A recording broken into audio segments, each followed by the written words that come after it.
मला निवडणुकीच्या आधी असं वाटायचं, रामाचं मंदिर झालं हा निवडणुकीचा प्रचाराचा मुद्दा असेल आणि विशेषतः उत्तर भारतामध्ये राम मंदिराच्या नावानं लोकांचं मतदान सत्ताधारी पक्षाकडे जाईल.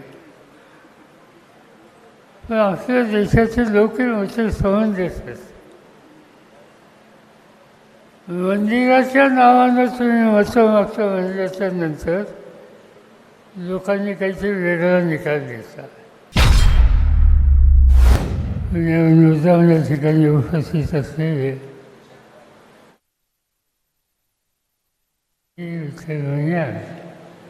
उपस्थित उस्मान राजेंद्र गोबे,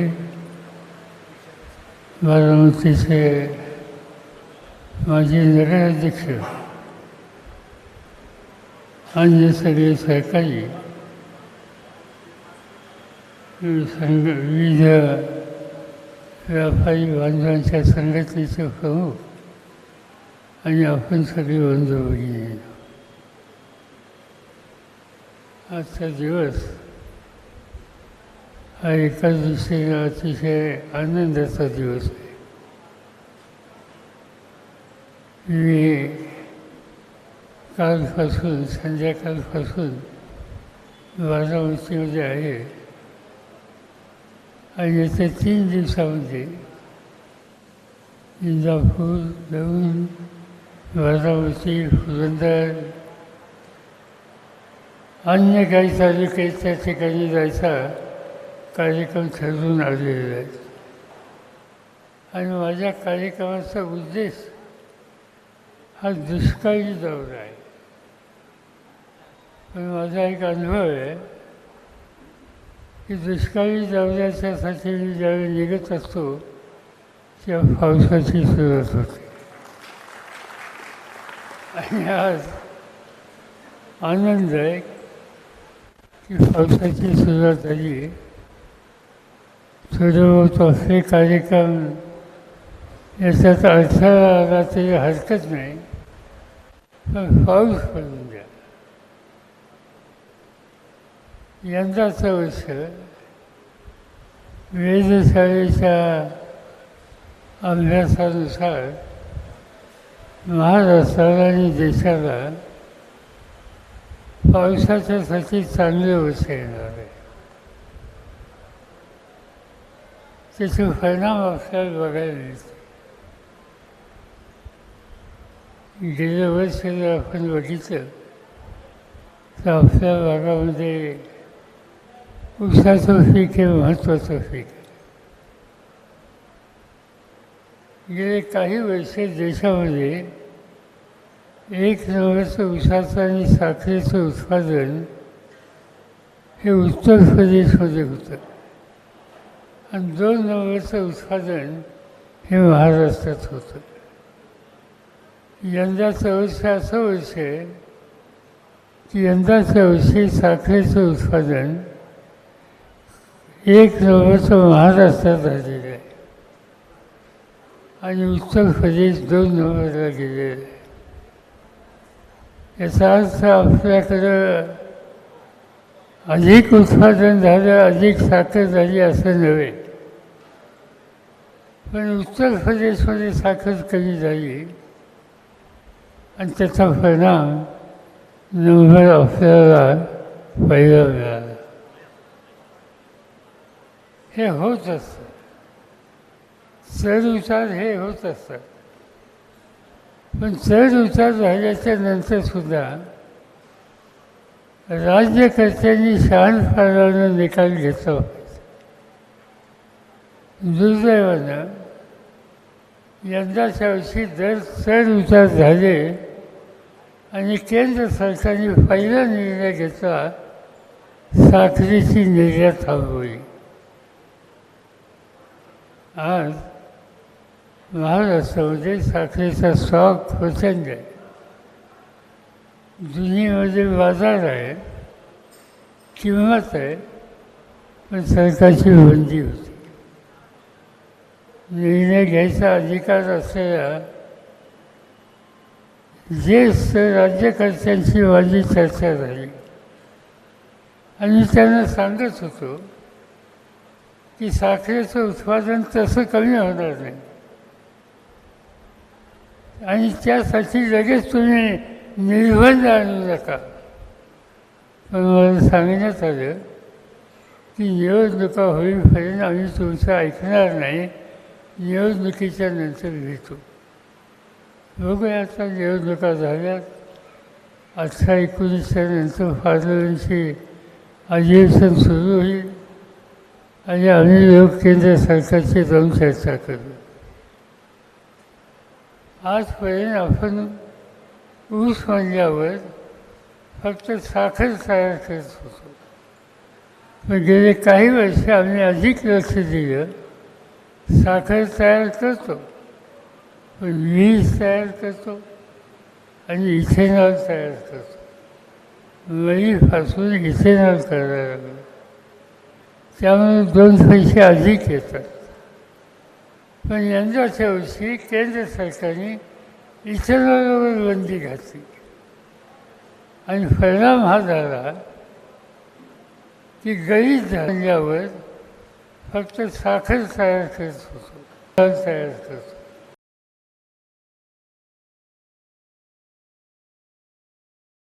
तयार करत होतो.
आणि ही निवडणूक झाल्याच्या नंतर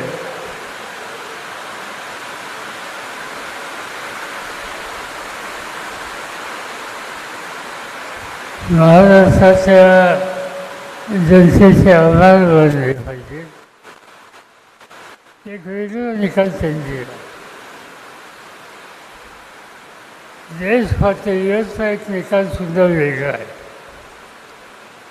गेले 10 वर्ष मोदी साहेबांच्याकडे देशाची सत्ता होती आणि त्याचा परिणाम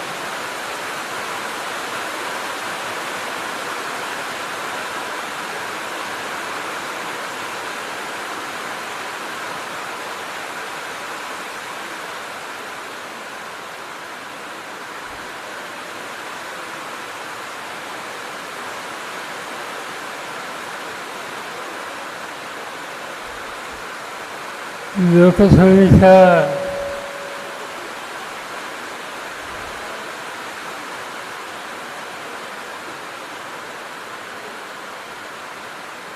हा जो काही निर्णय झाला तो एका वेगळ्या प्रकारचा निर्णय. सरकार आता बनलं, मंत्रिमंडळाचा शपथविधीचा कार्यक्रम काल झाला आणि आपण आपल्याला अपेक्षा करूया की या देशामध्ये स्थिरता येईल. स्थिरतेची आवश्यकता आहे. निवडणुका येतात आणि जातात, पण या देशाची अर्थव्यवस्था ही मजबूत आणि स्थिर कशी राहील याच्याकडे अधिक लक्ष द्यायची गरज आहे. आत्ताच एकंदर निकालाचं चित्र पाहिलं तर गेल्या निवडणुकीमध्ये 5 वर्षाच्या पूर्वी आज जे सत्तेमध्ये आले त्यांना 300पेक्षा जास्त जागा लोकांनी निवडून दिल्या होत्या. यंदाच्या वर्षी त्या 300चा आकडा 240 वर आला. याचा अर्थ 60 जागा कमी झाल्या. आणि त्या कमी झाल्या त्याच्यामध्ये उत्तर प्रदेश हे अत्यंत महत्त्वाचं राज्य आहे.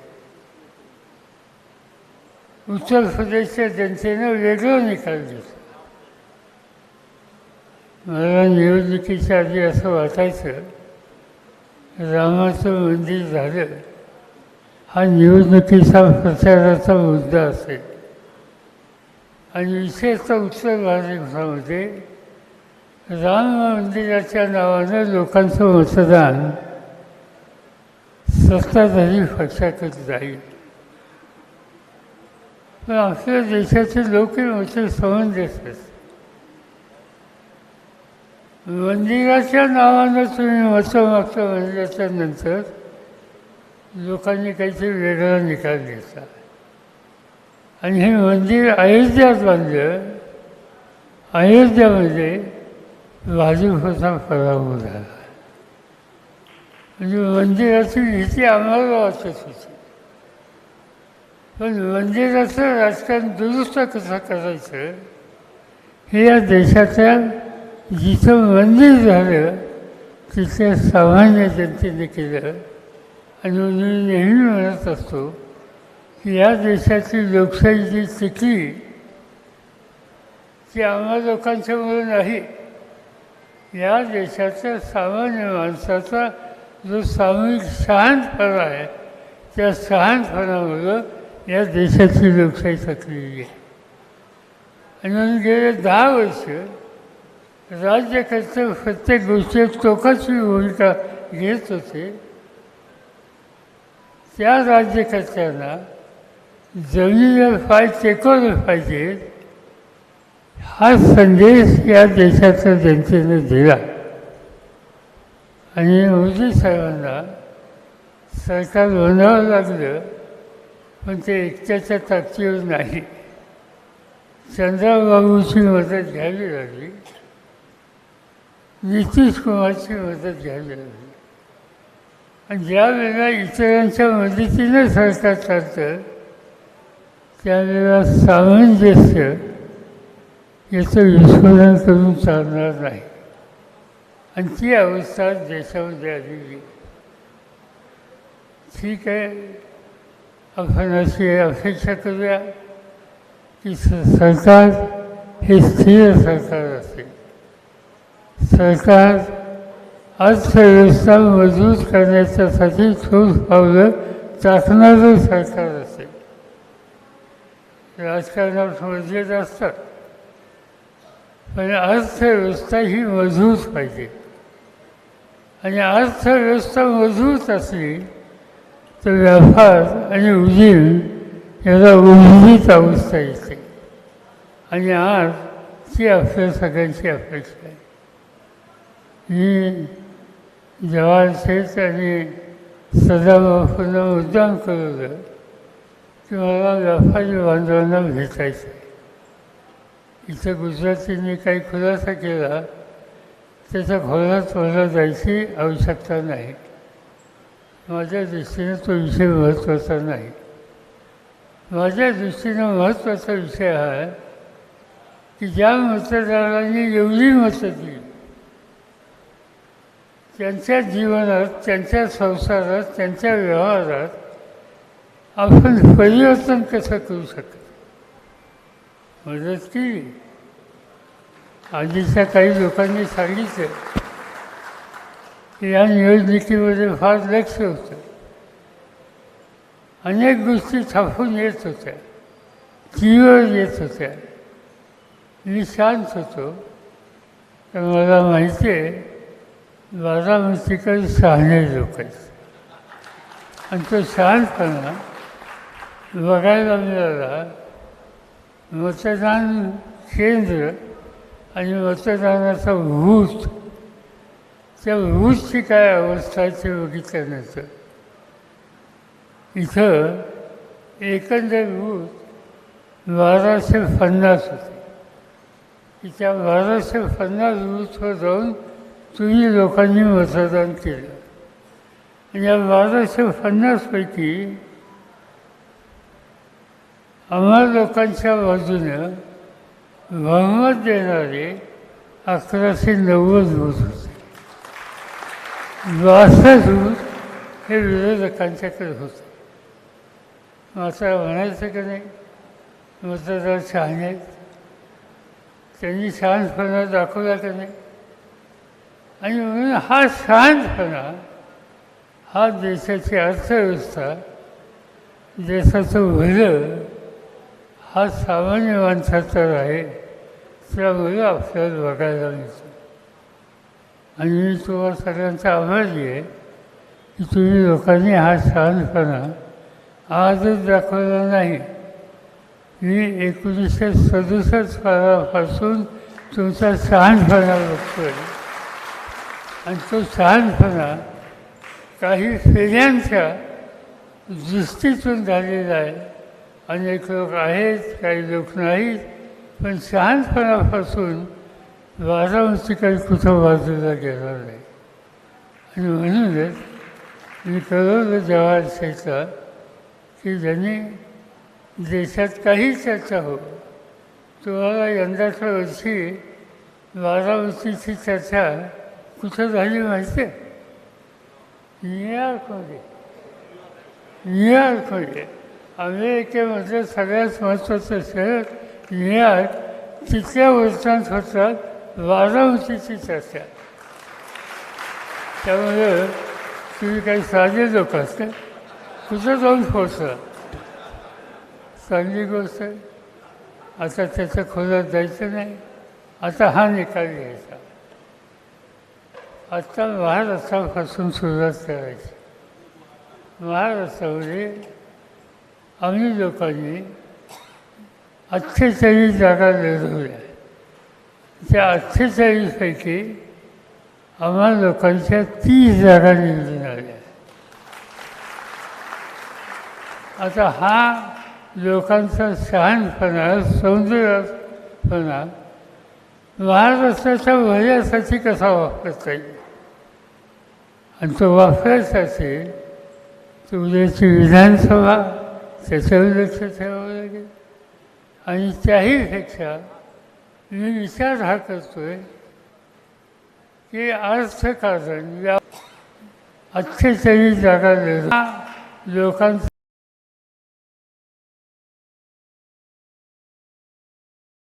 48 जागा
यशवंतराव चव्हाणांच्या सारखा नेता आला आणि त्यांनी MIDC स्थापन केली पिंपरी चिंचवडला. आणि कारखाने आले, बजाज ऑटो आला, तेलको आला, अनेक कारखाने आले, छोटे व्यवसाय वाढले आणि तो भाग एक औद्योगिकदृष्ट्या प्रगत झाला. माझ्याकडे तुम्ही लोकांनी महाराष्ट्राची सत्ता दिली, मी त्याच्यात बदल केला. म्हणजे आता पुण्यात उद्योग नको, आता बाहेर चला. आणि बाहेर आलो मी जेजुरीला, जेजुरीने आलो बारामतीला, बारामतीवरनं गेलो इंदापूरला, भिगवणला, पुण्यातून गेलो रांजणगावला, त्याच्यातून पुण्यात गेलो चाकणला आणि पुण्यात गेलो पलीकडच्या बाजूला शिरवळला. आणि ही सगळी उद्योगाची केंद्र बनली, व्यापाराची केंद्र बनली, अधिक हाताला काम देण्याची केंद्र बनली. आणि त्याचा परिणाम आज कारखानदारी, व्यापार, व्यवसाय हा सगळ्यांचा वाढला. लोकांची खरेदी करण्याची शक्ती, ज्याला इंग्रजीमध्ये पर्चेसिंग पॉवर म्हणतात, ती ज्यावेळी मजबूत होते त्यावेळेला व्यापार वाढतो, त्यावेळेला व्यवसाय सुधारतो. आणि म्हणून बहुसंख्य लोकांची बाजारात जाऊन माल खरेदी करण्याची ताकद ही वाढवायला पाहिजे. ही सवय विकेंद्रित स्वरूपात कारखानदारी काढली, त्याचा परिणाम हा त्या ठिकाणी झाला. सुदैवानं साखरेची कारखानदारी होती, 2 पैसे उचलायला चांगले मिळाले आणि त्याचाही फायदा झाला. आणि लोकांनी, व्यापाऱ्यांनी जे जे काही बदल करायला पाहिजे त्या दृष्टीनं पाऊल येतात. त्याच्यातही बदल झाले. आय टी इंडस्ट्री ती काढली गेली. हिंजवडीला आज 11,000 कोटीचा एक्सपोर्ट आहे. 11,000 कोटी एक त्या हिंजवडीला, 2 गावं आहेत आणि त्या ठिकाणी हा व्यवहार आहे. हे कशामुळे घडलं? एक शिक्षित तरुण पिढी आणि सरकारने ह्या आय टी सेक्टरमध्ये पावलं टाकण्याच्या दृष्टीनं घेतलेले ठोस निर्णय. मी मागे सांगितलं होतं की आय टी जिथं आली तिथं साखर कारखाना येत होता, त्याचं भूमिपूजनाला मला बोलवलं. मी भूमिपूजन केलं आणि भाषणात सांगितलं इथं कारखाना होणार, इथं मला आय टी करायची. सगळे शेतकरी म्हणजे काय म्हणजे साहेब आहे, आम्ही ह्याला कारखान्याच्या भूमिपूजनाला बोलवलं, त्यांनी नारळ फोडला आणि म्हणतो इथं होणार नाही. ते झालं नाही. आय टी आली आणि आज 3 लाख लोकांना काम मिळालं. 3 लाख लोकांना काम मिळालं याचा अर्थ काय समजायचं ठरवलं. आणि मी असा विचार असा केला की बारामती असो, इंदापूर असो, दौंड असो, पुरंदर असो किंवा अन्य ठिकाणी असो, जो काही काळ आमच्या हातात राहील त्या काळामध्ये इथं अधिक उद्योग आणखीन आणणार, मोठे उद्योग आणणार की ज्या उद्योगावर अधिक हाताला काम मिळेल. आणि अधिक हाताला ज्यावेळी काम मिळेल त्यावेळी तुमची सांस्कृतिक स्थिती ज्यावेळी सुधारेल त्यावेळेला व्यापार वाढेल. आणि त्यासाठी असा कार्यक्रम हा डोक्यामध्ये आहे. त्याच्यासाठी तुम्हा सगळ्यांचं सहकार्य पाहिजे हे सांगण्याच्यासाठी मी ही आजची बैठक घ्यायला सांगितलं. आणि म्हणून माझी तुम्हा सगळ्यांना विनंती आहे की इथं राजकारण आणायचं नाही. इथं एका विचारानं अर्थकारण हे मजबूत कसं होईल हा एकच विचार डोक्यात ठेवायचा आणि त्या कामाला सहकार्य करायचं. आणि ती भूमिका घेऊन आपण पुढची पावलं टाकू. मी त्याचा स्वतंत्र एक प्लॅन तयार करतो आहे. काही जाणकारांशी बोलू, राज्य सरकारशी बोलू, केंद्र सरकारशी बोलू. तुम्हाला मी एवढंच सांगतो की आमचा निवडणुकीमध्ये संघर्ष होतो, तो झाला. त्याच्यात काय आम्ही हात राखला नाही. आम्ही टीका टिप्पणी केली, मोदींनी टीका टिप्पणी केली. माझ्यावर तर त्यांनी व्यक्तिगत टीका केली, पण ठीक आहे, मी काही त्याचा विचार करत नाही. पण मी एक गोष्ट सांगतो, अर्थकारण, अर्थव्यवस्था, व्यापार हा वाढीच्यासाठी या सगळ्यांची मदत घेण्याची भूमिका माझी राहील, तिथं कमी करणार नाही. आणि ते करून आपल्याला हे चित्र बदलायचं आहे. तुम्ही लोकांनी त्या कामाच्यासाठी तुमची मानसिक तयारी ठेवा, एवढंच या ठिकाणी सांगतो. आणि तुम्हा सगळ्यांनी आज मतदान तर केलंच, प्रचंड मतदान केलं, पण त्याबरोबर निवडणूक झाल्याच्या नंतर आज या ठिकाणी मोठ्या संख्येनं तुम्ही आलात, पुण्याचे सहकारी आले, त्याबद्दल सर्वांना धन्यवाद देतो आणि माझे 2 शब्द संपवतो. देश विदेशातील प्रत्येक घडामोडींचे लाईव्ह अपडेट मिळवण्यासाठी आता साम टीव्हीच्या सर्व सोशल मीडिया प्लॅटफॉर्मला लाईक, फॉलो आणि सबस्क्राईब करा. तसंच सर्व नोटिफिकेशनसाठी बेल आयकॉन प्रेस करायला विसरू नका.